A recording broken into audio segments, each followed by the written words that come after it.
अर्थसंसार प्रस्तुत गर्दछ कानुनका कुरा with Alan Ghimire. Sponsored by फोर्टेन।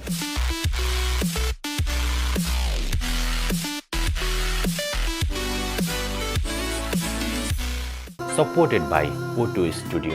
उत्कृष्ट रेकर्डिङको लागि O2 स्टुडियो, कपुधारा, काठमाडौँ। सम्पर्क 98 62 62 25 58। Supported by share hub.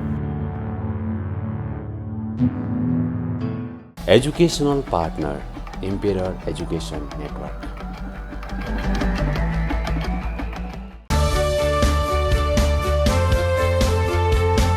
नमस्कार, कानुनका कुरा कार्यक्रममा यहाँलाई स्वागत छ। म अधिवक्ता लीन घिमिरे। अर्थसंसार.com ले उत्पादन गर्ने यो कार्यक्रम यहाँहरूले राख्नुभएका जिज्ञासाहरूको समाधानका लागि नियमित रूपमा प्रसारण हुन्छ। यो साता पनि हामी यहाँहरूले राख्नुभएका जिज्ञासाहरू, यहाँहरूलाई परेका कानुनी झमेलाहरूको समाधान लिएर उपस्थित भएका छौँ। सुरु गरौँ आजको पहिलो प्रश्नतर्फ। एकजना सोध्नु भएको छ, मैले मेरा नातेदारहरूलाई एउटा सहकारीमा आबद्ध गराएँ। त्यो सहकारी कस्तो छ भन्ने कुरा मलाई थाहा थिएन। म अहिले सहकारीको बोर्ड सदस्य पनि छु। अब त्यो सहकारी चाहिँ बिस्तारै खराबमा परिणत हुँदै रहेछ। अब म कसरी त्यो सहकारीबाट निस्कने भनेर सोध्नु भएको छ। अब सामान्यतः के हुन्छ भने सहकारी भनेको चाहिँ आफ्नै सदस्यहरूसँग निक्षेप लिने र उनीहरूलाई परेको बेलामा ऋण लगानी गर्ने गरी स्थापना भएको संस्था हो। त्यसको नियमन चाहिँ सहकारी विभागले गर्छ र अब त्यसले ठगी गर्यो भने चाहिँ क्राइम पनि हुन्छ। अर्थात् उसले समयमा जुन सदस्यको निक्षेप फिर्ता गरेन भनेदेखि अथवा चाहिँ त्यो निक्षेपको दुरुपयोग गर्यो भनेदेखि चाहिँ प्रहरीले पनि अनुसन्धान गरेर त्यसका सञ्चालकहरू विरुद्ध ठगीमा मुद्दा चलाउन सक्छ। अब तपाईँ बोर्डमा हुनुहुन्छ, भोलि सहकारी डुब्यो भने तपाईँको पनि जिम्मेवारी हुनसक्छ। त्यही भएर तपाईँले कसरी निस्कने भनेर भन्न खोज्नु भएको होला। तपाईँ बोर्ड मेम्बर भएको हुनाले तपाईँले त्यो कार्य समिति समक्ष राजीनामा दिन सक्नुहुन्छ र तपाईँको सदस्यता चाहिँ कायमै रहन्छ। अब तपाईँ साधारण सदस्यबाट पनि निस्किन चाहनुहुन्छ भने तपाईँले आफ्नो सेयर फिर्ता गरिपाउँ भनेर निवेदन दिन सक्नुहुन्छ। सेयर फिर्ता गरेर तपाईँको जो जति रकमको सेयर त्यो सहकारीमा छ त्यति रकम चाहिँ तपाईँले फिर्ता लिन सक्नुहुन्छ। अरू पब्लिक लिमिटेड जस्तो पब्लिक कम्पनीहरूको जस्तो दोस्रो बजारमा यसको सेयर बेच्न सकिँदैन। त्यो सहकारीको सेयर चाहिँ स्वयं सहकारीले खरिद गर्छ। त्यस हुनाले तपाईँले सहकारीमै निवेदन दिएर आफ्नो निक्षेप र आफ्नो सेयर बापतको रकम फिर्ता लिन सक्नुहुन्छ। इक्विपमेन्टहरू लिजमा दिनको लागि नेपाली भाषामै करारनामा लेख्नुपर्छ कि अरू भाषामा पनि लेख्न सकिन्छ सोध्नु भएको छ। अनि त्यस्तो कुनै स्ट्यान्डर्ड फर्मेट छ करारनामाको भनेर सोध्नु भएको छ। सामान्यतः के हुन्छ भने करार गर्नको लागि दुवै पक्ष सक्षम हुनुपर्छ। अर्थात् जुन इक्विपमेन्ट लिने हो त्यो इक्विपमेन्टको स्वामित्व जुन लिजमा दिने व्यक्तिसँग हुनुपर्छ र लिने व्यक्ति पनि के को लागि लिने हो त्यसको लागि सक्षम हुनुपर्छ। अब भाषा चाहिँ सामान्यतया नेपाली भाषामा लेखिन्छ र अङ्ग्रेजीमा पनि लेख्न सकिन्छ। अङ्ग्रेजी अन्तर्राष्ट्रिय भाषा हो, अङ्ग्रेजीमा पनि लेख्न सकिन्छ, नेपालीमा पनि लेख्न सकिन्छ। अब त्यसको फर्मेट चाहिँ खासै छैन। अब सामान्यतया के हुन्छ भने करारका जुन शर्तहरू छन् शर्तहरू उल्लेख गरिन्छ। लिने दिनेको 3 पुस्ते हुनुपर्छ, साक्षी राख्नुपर्छ कम्तीमा 2 जना, अनि कहाँ करार गरेको र कुन मितिमा करार गरेको भन्ने कुरा चाहिँ छुट्याउनु हुँदैन। मैले यसलाई फेरि दोहोऱ्याएँ, करार गर्ने र लिने दिने जुन करार गरेर इक्विपमेन्ट लिने दिने हो, दुवैको 3 पुस्ते उल्लेख गर्नुपर्छ, उनीहरूको ठेगाना र उमेर उल्लेख गर्नुपर्छ दुवै पक्षको। त्यस पछाडि तपाईले चाहिँ त्यो करार कहाँ गरेको, भोलि मुद्दा गर्दाखेरि कहाँ गर्ने भन्ने कुरा चाहिँ त्यो करार गरेको ठाउँले त्यसको क्षेत्राधिकार निर्धारण गर्छ। त्यस हुनाले तपाईले करार गर्ने ठाउँ उल्लेख गर्नु पर्यो अनि मिति उल्लेख गर्नु पर्यो, किनभने भोलि त्यसको चाहिँ हदम्यादको कुरा हुन्छ, कहिलेसम्म गर्ने भन्ने कुरा चाहिँ त्यसको मितिले निर्धारण गर्छ। यी कुराहरू भएपछि अब शर्तहरू त तपाईले के शर्तहरू राख्न चाहनुहुन्छ त्यो दुवैको मन्जुरीमा शर्तहरू राख्न सकिन्छ। गैर कानुनी शर्त हुनु भएन, कानुनी शर्त तपाईहरुले जेसुकै राख्न सक्नुहुन्छ र पूरा हुन सक्ने खालको शर्तहरू पनि हुनु पर्यो। पूरा गर्न नसकिने कानुनी नै भए पनि शर्तहरू चाहिँ त्यो करार वैध हुँदैन। त्यस हुनाले पूरा गर्न सकिने शर्तहरू राखेर दुवैले सही छाप गर्नुपर्छ। अब करार गर्ने अर्थात् इक्विपमेन्ट भाडामा लिने कम्पनी रहेछ अथवा चाहिँ सिर्जना गरिएको व्यक्ति रहेछ, प्राकृतिक व्यक्ति नभइकन चाहिँ पछि कानुनद्वारा सिर्जित व्यक्ति रहेछ भनेदेखि चाहिँ उसको दर्ता नम्बर सहित उल्लेख गर्नुपर्छ र रजिस्टर्ड कार्यालय रहेको ठेगाना समेत उल्लेख गर्नुपर्छ र करार गर्ने अख्तियारी पनि त्यो व्यक्तिसँग हुनुपर्छ। जस्तो कोही व्यक्तिले चाहिँ म कम्पनीको तर्फबाट साइन गर्छु भनेर आउँछ भने उलाई त्यो कम्पनीले साइन गर्ने जिम्मेवारी चाहिँ लिखित रूपमै दिएको हुनुपर्छ। भोलि विवाद भयो त्यो कम्पनीले चाहिँ ऊ हाम्रो अख्तियार प्राप्त व्यक्ति होइन भनेको अवस्थामा चाहिँ तपाईको करार चाहिँ कार्यान्वयनमा ल्याउन समस्या पर्न सक्छ। त्यस हुनाले त्यो करार गर्दाखेरि त्यो कम्पनी छ भने कम्पनीको दर्ता नम्बर, भरिसकेको प्रमाणपत्र सहित चाहिँ राख्नु आवश्यक हुन्छ र उसलाई करार गर्नलाई त्यो बोर्डले, त्यो कम्पनीको अथवा त्यो संस्थाको बोर्डले अख्तियारी दिएको पत्र समेत हुनुपर्छ। यति भयो भने करार गर्न सकिन्छ।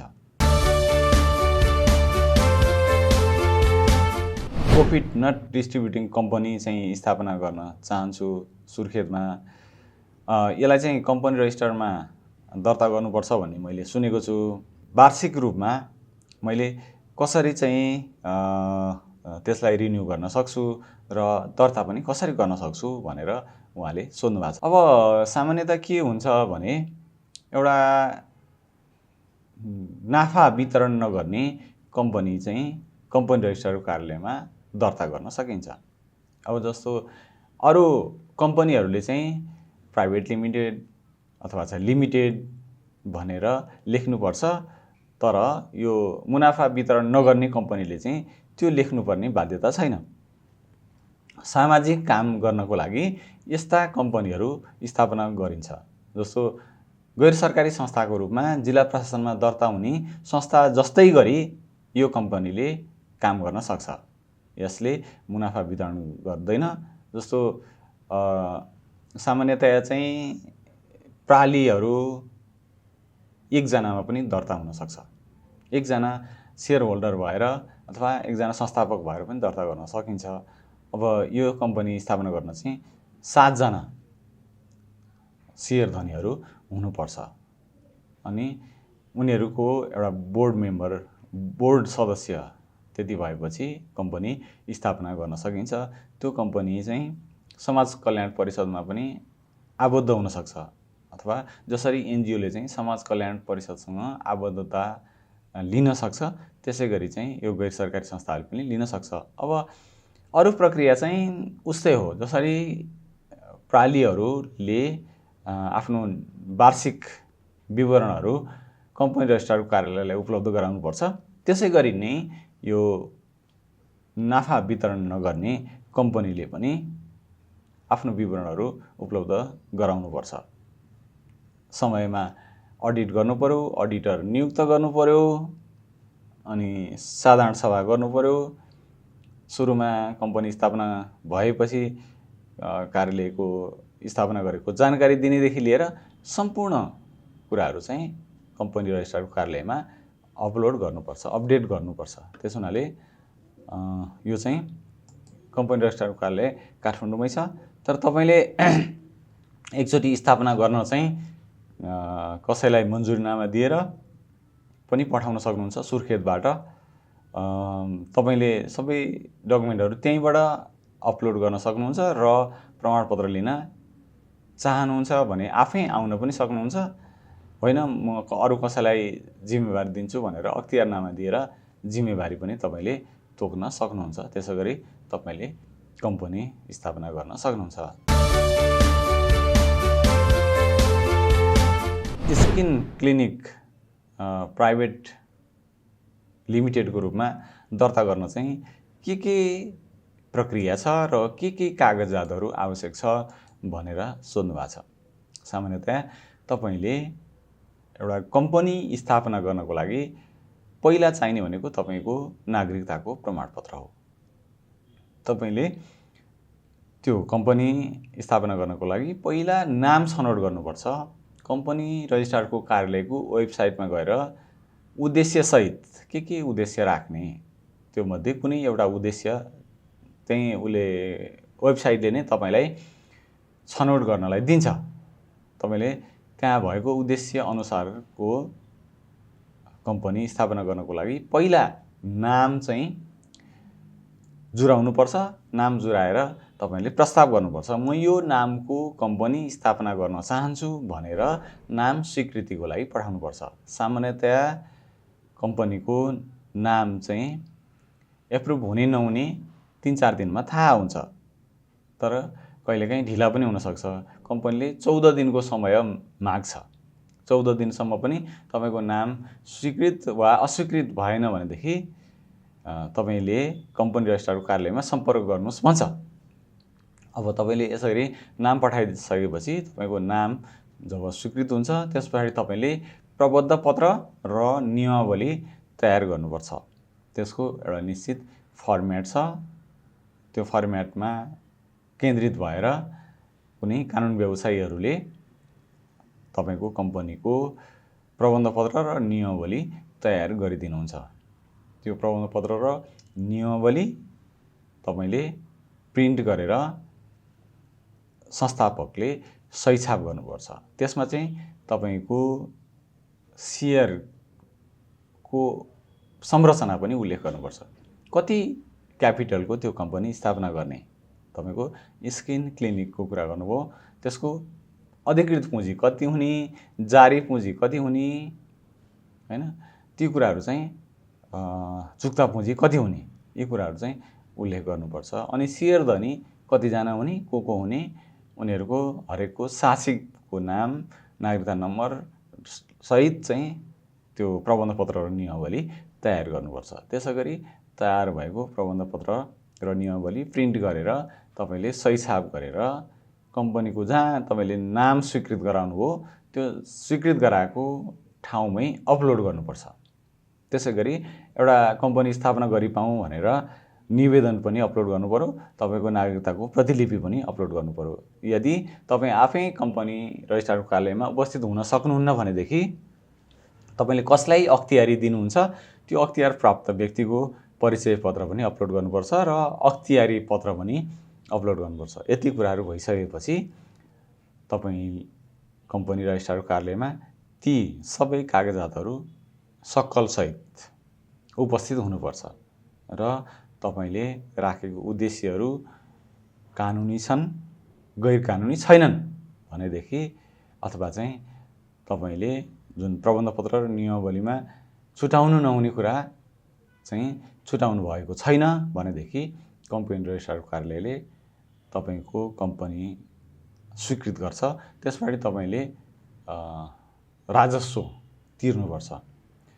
कम्पनी कति क्यापिटलको छ, कति पुँजी को छ, त्यसको आधारमा तपाईँले राजस्व भुक्तानी गर्नुपर्छ।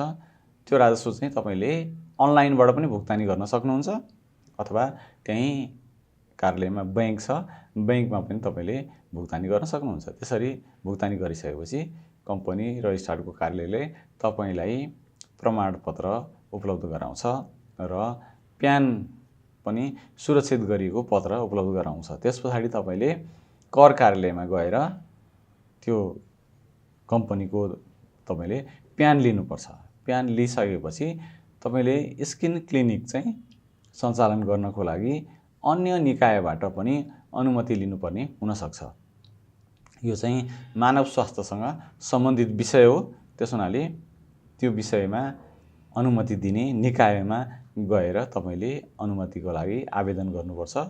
तपाईँले चाहिँ जुन स्किन क्लिनिक स्थापना गर्नलाई तोकेको रिक्वायरमेन्ट अनुसारको संरचना तयार गर्नुभएको छ, जनशक्ति तपाईँसँग छन् भनेदेखि त्यो निकायले तपाईँलाई स्किन क्लिनिक सञ्चालन गर्न स्वीकृति दिन्छ।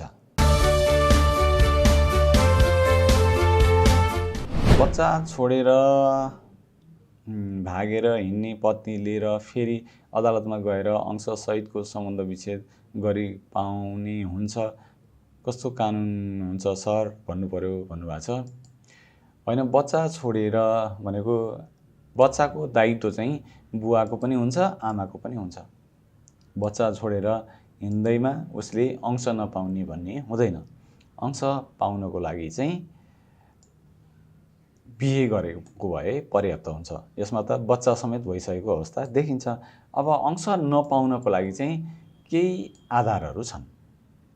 श्रीमानले म अंश दिन्न भन्नको लागि चाहिँ ती आधारहरू पुरा भएको हुनुपर्छ। जस्तो श्रीमानलाई खाना लाउन नदिएर घरबाट निकाला गरेको, श्रीमानलाई अङ्गभङ्ग हुने गरी कुटपिट गरेको वा त्यस्तै गर्ने जाल प्रपञ्च रचेको वा शारीरिक मानसिक कष्ट हुने काम गरेको वा परपुरुषसँग यौन सम्पर्क राखेको ठहरेको, त्यो चाहिँ महिलाले ती कामहरू गरेको अवस्था रहेछ भने चाहिँ अंश दिनु पर्दैन। नत्र बच्चा छोडेर हिँड्दैमा अथवा घर छोडेर हिँड्दैमा अंश दिनु नपर्ने भन्ने हुँदैन।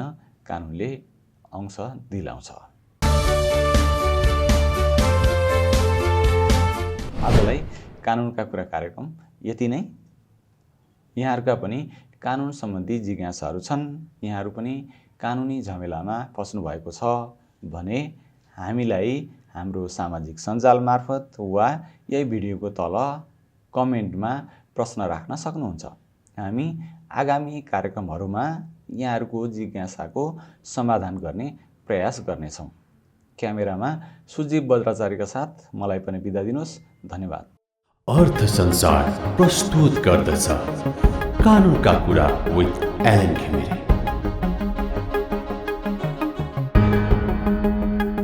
Sponsored by Forten.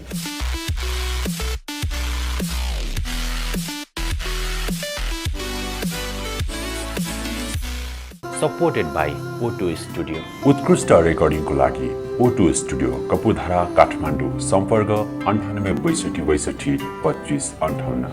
Supported by Share Hub. Educational partner, Emperor Education Network.